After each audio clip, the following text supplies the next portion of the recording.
Welcome to GAEL Unscripted, where leadership meets learning and real conversations drive real impact. I'm Ben Wiggins, Executive Director of GAEL. Join us as we go beyond the headlines with Georgia's top education leaders. Let's elevate the conversation.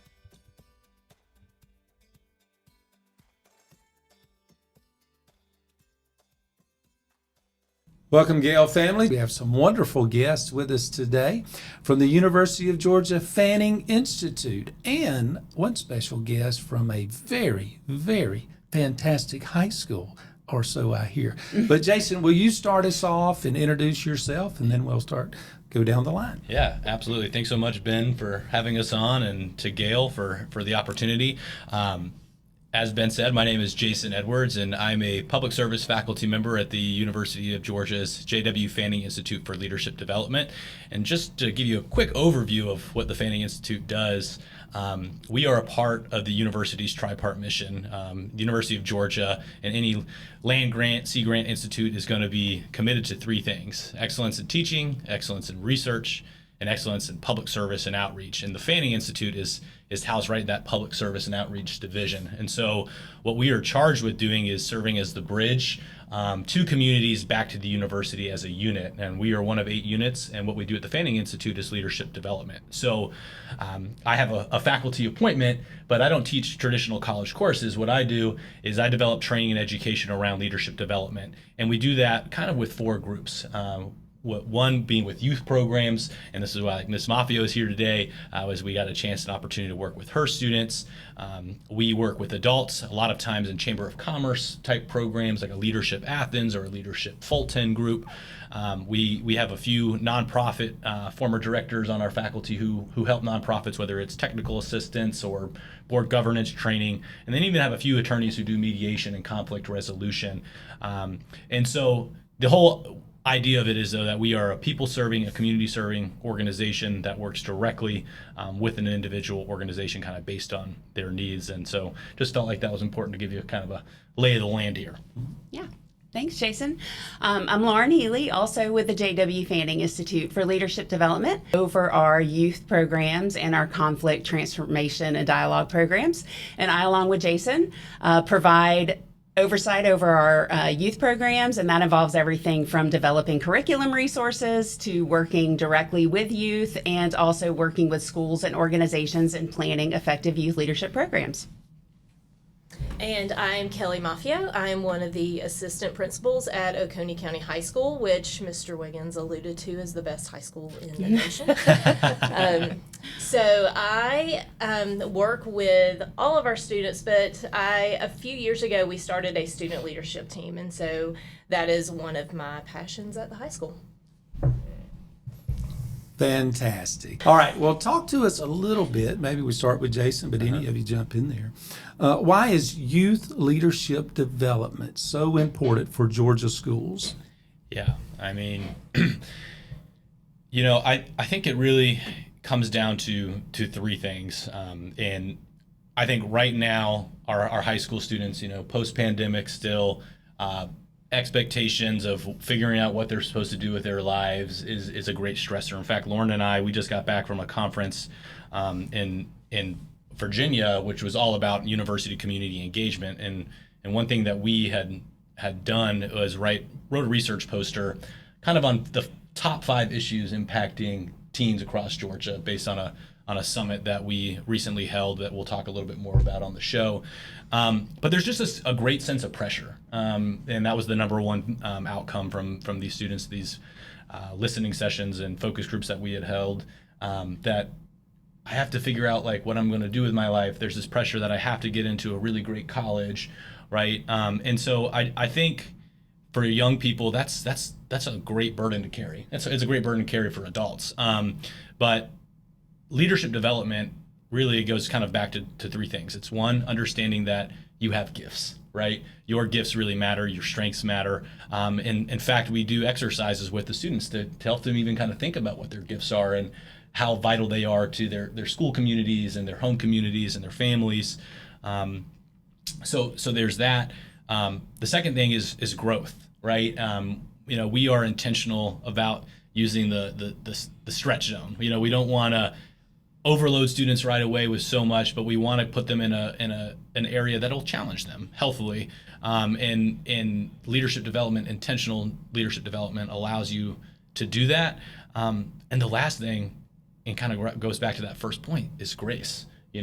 Realizing that we are all in this together. Leadership is a people business. It's messy at times. It requires some intentional navigation and some healthy conflict resolution at times. And these are all things that you get to learn, through our curriculum, with us, and ultimately just gets the students realizing I don't have to be perfect, right? I'm fine just how I am, and the person that I am and the gifts that I have really do matter. They contribute, they make a difference. And yeah, I think it's a great tool for young people who are really trying to navigate kind of, that season of adolescence and in those teenage years. Yeah. Yeah. Either of you want to jump in and Sure. I would just like to add that one of our fundamental messages that we share with the youth that we work with is that being a youth leader is not something that you do in the future. Youth leadership is today, right? We're not training youth to be leaders in the future. We are working with youth to be leaders now and really building up those skills that they can use today and take agency over their own life, to have some self-determination over the things that happen to them. And we know that those have positive outcomes, not only in the schools environment, but also in their communities. We're seeing increases in academic achievement, decreases in problem behaviors, a lot of feeling of ownership and belonging in their communities and their schools. So there's some positive impacts at the school level, but also in the community level as well. And so that's something that I think kids can really get behind, and it's building up those individual level factors that are having a broader outreach. And I think it too is helping kids get plugged in where they wouldn't typically get plugged in. They're learning that youth leadership applies to all students. It's not just a particular group of students. And back to one of Jason's points, post-pandemic, I think kids need to learn how to build those relationships and work together and communicate with each other. And through programs like the one through the Fanning Institute, they're getting those skills. Great. Jason, why don't you talk to us about two of the programs that Fanning has, one being the Youth Lead Georgia and the other the Youth Leadership in Action. Talk about the curriculum or the process for both of those. Well, why don't I kick that Youth Lead Georgia over to Lauren, and then I'm happy to kind of walk us through the curriculum a little bit. Okay. Okay. So Youth Lead Georgia is a program that started about 3 years ago through a generous gift from Chick-fil-A, who was interested in having a statewide youth leadership program. A lot of our traditional youth leadership programs are community-based or school-based. And so they wanted to scale our traditional youth leadership programs to serve the entire state of Georgia. And so there's two components of the Youth Lead Georgia program. One is a cohort-based program where students are nominated and they apply, and we select 30 students to participate in a year-long cohort-based program. We have just selected our third cohort for 2026, and so we have had 58 youth complete that program, and representing 41 unique counties. And every year, our traction in that program has continued to go up. And we credit GAEL in large part for the increases we're seeing in nominations, the increases that we're seeing in applications. And this year, for example, we had a 66% conversion rate between nominations and applications. And I know that that is because the word is getting out about Youth Lead Georgia, and the interest is continuing to grow across the state. So unfortunately, we can only take 30 youth from this year we had 373 applications. Wow. Yes, and so it's very competitive. Wish we could take them all, but so that's one part of Youth Lead Georgia. And the other part is we have a statewide Youth Lead Georgia Summit that happens every summer. And our goal there is to have at least one student from every county across the state. So ideally, we would have at least 159 students, but we could take more. Potentially, it is on campus. And that's our effort to try to reach more students. And so we've had 2 of those so far, and we've had 245 youth participate in that summit, representing 116 unique counties. And so those are the 2 opportunities, but really the objectives for both of those is to expose youth across the state to leadership development, to career exploration, to college awareness, and that's everything from universities to technical colleges to the military to the workforce. We don't prescribe what the next step is for youth across the state, but again, it's to develop that capacity for Georgia leaders well into the future. And again, like I said, we're in our 3rd year, and we're continuing to improve our outreach and broaden our outreach. And so we have a lot of confidence that that'll continue to grow into the future. That's great. And so we've got high school principals watching this. Middle school principals are important too. They begin to see that development and see the potential in students. Superintendents out there listening and watching. So the important question a lot of them have on their mind is, well, how much does this cost if my student is selected? Yes, that is a great question. Because of our partnership with Chick-fil-A, we are able to offer this opportunity at no cost. So they get the cohort program, they get 4 weekend retreats all across the state, and a 3-night, 4-day summer bus tour that's provided at no cost to the students. Now, they are responsible for their transportation to and from the weekend retreats and the bus tour, but everything that happens during the sessions is covered by the partnership with Chick-fil-A. And I would like to tell you, Ms. Maffio, that we've had some applicants from Oconee County High School as well, and North Oconee, but Oconee County High School as well. Yeah.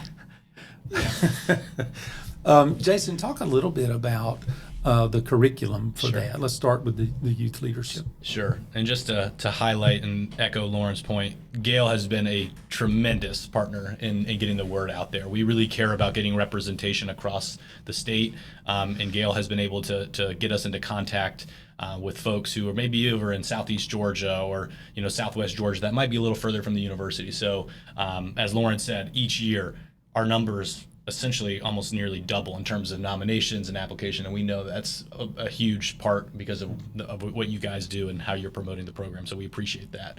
But going back to kind of a traditional way that we kind of partner with schools is through our Youth Leadership in Action program, and Kelly I'm sure will talk about that here in a moment as well.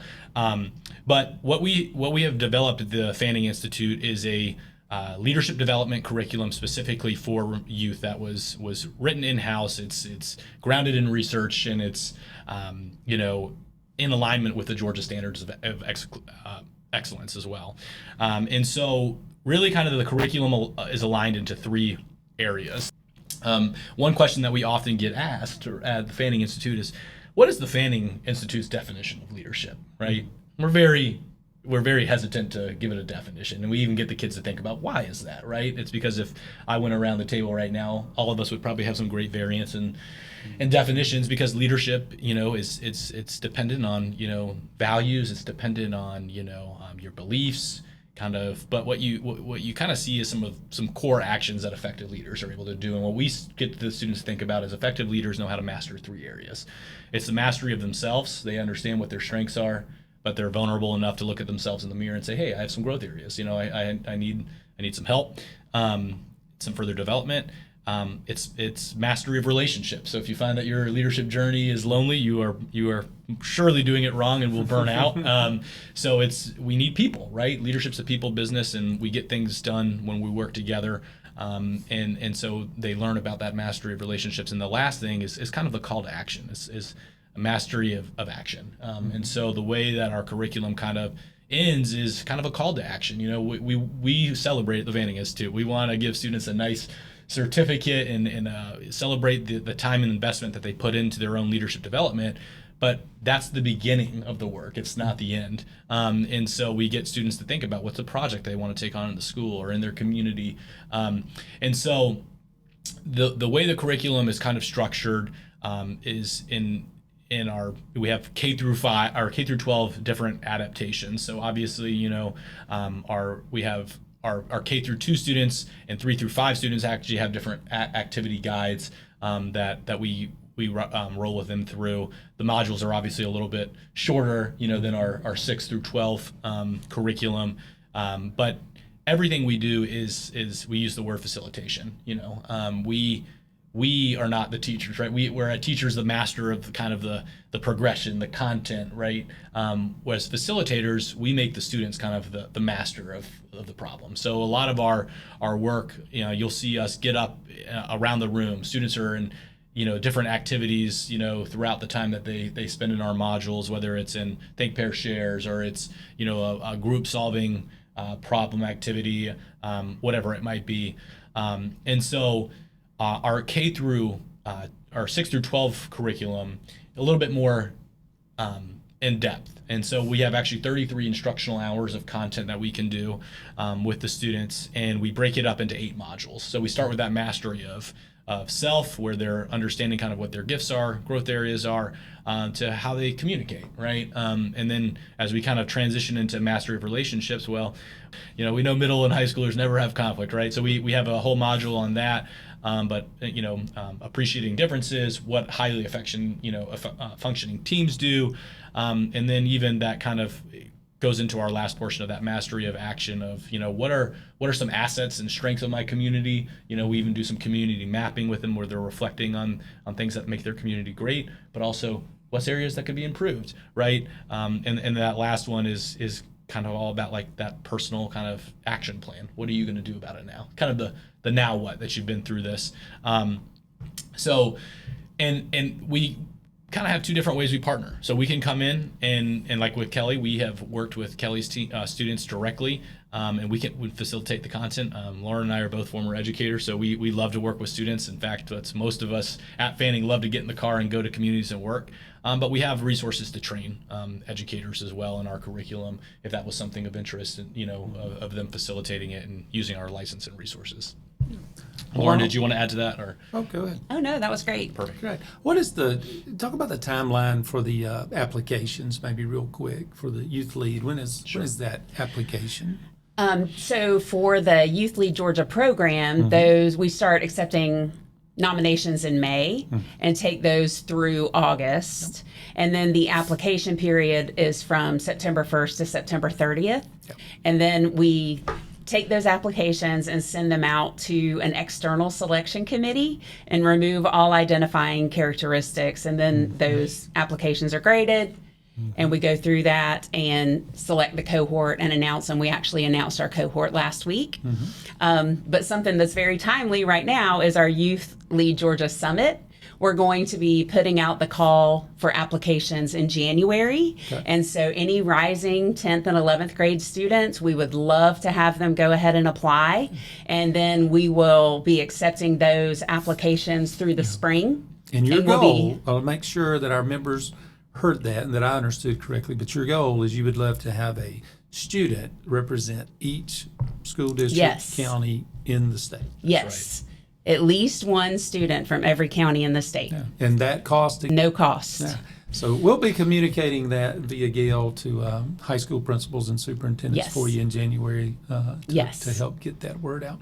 Why don't we move on to Kelly to talk a little bit about how Oconee County High School came about this. I think I remember Kelly when she was teaching there, maybe doing the Chick-fil-A Leadership Academy for us. Yes. So how did that blossom into this with Fanning? Yeah, so we started, like Mr. Williams said, with the Chick-fil-A Leadership Academy, and it was good. It was a good way for us to kind of dip our feet into student leadership. And then we knew that we wanted to grow. So we actually started visiting some different schools with student leadership teams and seeing what they do. And some of them were just like this huge thing that it was overwhelming to think about how we could ever get there. And then others were more manageable and had, a smaller population of students. And so then I don't even know how Jason and I met, but Jason and I met. And Jason's everywhere. Yeah. And at the time, I don't think he was actually working with the Fanning Institute. And then a couple of years later, our paths crossed again with our principal at the time, Kevin Yancey, and he kind of brought Jason back in and said, you know, hey, he's doing this youth leadership program, so what do you think this is something we can use? And so Jason and I started talking, and he probably at the beginning thought I was very annoying because it was a lot of questions, and just trying to figure out if this is the direction we wanted to go, because we had invested in some other programs, and you know, a couple of months in, we were like, this isn't right for our student population and in our community. And so Jason was very willing to come in and sit down with us and just kind of go through the curriculum. And then even after he left, I remember having more questions about the curriculum, and do we have to do all the modules, or can we choose which modules we think our students need? And so I really feel like the program was in the end tailored to the needs of the students at Oconee County High School. And then we have a group of, we try to have 30 kids each year. And we start out, when we started, I should say that, we had our teachers nominate kids for the student leadership team. And we had some different criteria. And over the years, our student leaders have actually, we talk a lot about leaving a legacy. So what is it when you're not here on the student leadership team anymore? What is it that you want to leave behind? And I guess 2 years ago now, the senior group, they decided that they wanted to start holding interviews for our student leaders and an application process. And so we, one of our counselors at the high school and I are the ones who oversee everything. And we just kind of left it up to them. Like, what do you want your questions to be? How do you want your interview process to be? And they came up with some great things. And they, for the past 2 years, have led interviews. And so we still rely on Chick-fil-A Leader for our ninth graders. We want them to kind of dip their feet in at that point. And then and they know what student leadership is. Then when they become 10th graders, if they want to apply to the OCHS student leadership team, they can go through that application process. They go through interviews. And we have limited our numbers to 30, really because that seemed to be a nice sweet spot for being able to do things within the school, but also pour into those students. And that's been one of my big things. I feel like we kind of started out our student leadership team with, we were using them a lot, and they weren't getting anything from it. And so I wanted them to learn and grow. And so I kept like saying to our principal and our counselor, like, we need to pour into them. Like, they're pouring into the school a lot, and we need to do more to pour into them. And so I feel like that's what Jason brought last year. It was our first year doing the program, and the kids ate it up. I was hesitant at first, I hate to say that, but they absolutely loved it. They were all in from that very first meeting, and there was nothing that was like too cheesy to do. They just wanted to take part and do all of it. And to the point that this year they've asked, can he come back and do another session, because we left off with that, how are we going to feed into the community now? And we had a great discussion with that with our last module, but they now are like, we needed kind of a refresher, and if an outsider who doesn't know what's really going on at the school could come in and lead us through that process, that would be great. So that's kind of where we are, is getting back into it to continue our journey. Yeah. Well, this is so good. I think this is going to be a great two-part podcast. Yeah. But before we wrap up part one, Jason, Kelly mentioned that the curriculum she felt like was almost tailored to the students at Oconee County High School and the community. Talk a little bit about that. It doesn't sound like it's a one-size-fits-all. Yeah, no, we pride ourselves at the Fanning Institute that we are client-serving, people-serving. There are challenges in rural Georgia just as much as there are in metro. And what we can do at the Fanning Institute, though, is we can use the resources of the university to respond to what communities need. So, like Kelly, even though her group might have, graduated through our, Youth Leadership in Action curriculum, her and I can work together, and she may say, hey, Jason, I want you to come in and do a refresher on what it means to leave a legacy, and to maybe get us to think about, walk us through a brainstorming process of what's something actionable that we can take away. But, we could customize training on adaptive leadership. I mean, just any leadership topic, we're able to do it because we have the skills, the resources, and we have trained facilitators who know how to do it. So while the curriculum might be a nice guide for people, a starting point, that's really kind of what it is. Those are like kind of the foundational, but we can certainly move outside of the curriculum as well to develop and, facilitate training around whatever the communities might need. Well, this has been a fascinating part one. I can't wait to hear part two as we dive into more of these two leadership programs so that our GAEL members can hear some specific examples of what the students are able to do, what they get out of it.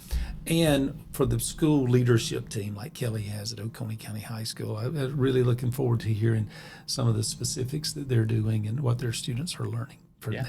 Absolutely. So thank you, GAEL members, for joining, and we'll see you for part two with the UGA Fanning Institute.